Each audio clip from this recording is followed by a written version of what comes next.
ఏపీలో మద్యం షాపులకు టెండర్లు అంతంత మాత్రంగానే దాఖలవుతున్నాయి. 6 రోజుల వ్యవధిలో 3,396 షాపులకు గాను కేవలం 8,200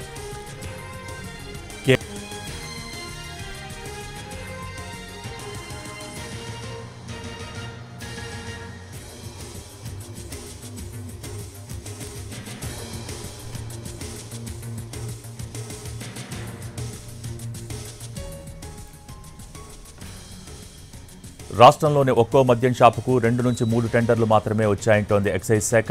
భారీ ఎత్తున సిండికేట్లు ఏర్పడటంతో ప్రభుత్వ అంచనాల కంటే మద్యం టెండర్లు తక్కువగా దాఖలవుతున్నాయి. మరో 3 రోజుల్లో టెండర్ల దాఖలు గడువు ముగియనుంది.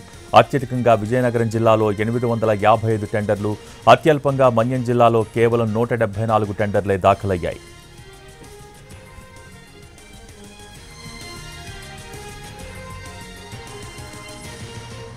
తిరుపతి, నెల్లూరు జిల్లాల్లో మద్యం టెండర్స్లో సీన్ రివర్స్ చేస్తున్నారు బిడ్డర్లు. తిరుపతి జిల్లాలో 227 షాపులకు కేవలం 165 టెండర్లు మాత్రమే దాఖలయ్యాయి.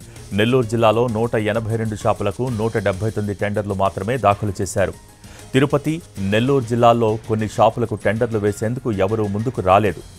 ఎన్టీఆర్, విజయనగరం జిల్లాల్లో ఒక్కో మద్యం షాపునకు సగటున 5 నుంచి 6 టెండర్లు, ఏలూరు జిల్లాలో 4 నుంచి 5 టెండర్లు దాఖలయ్యాయి. మద్యం టెండర్లు సిండికేట్ కాకుండా చూడాలంటూ కలెక్టర్లకు ఆదేశాలు జారీ అయ్యాయి. ఇందుకు సంబంధించి జిల్లా అధికారులకు ఎక్సైజ్ శాఖ ముఖ్య కార్యదర్శి ఎంకే మీనా సూచనలు చేశారు.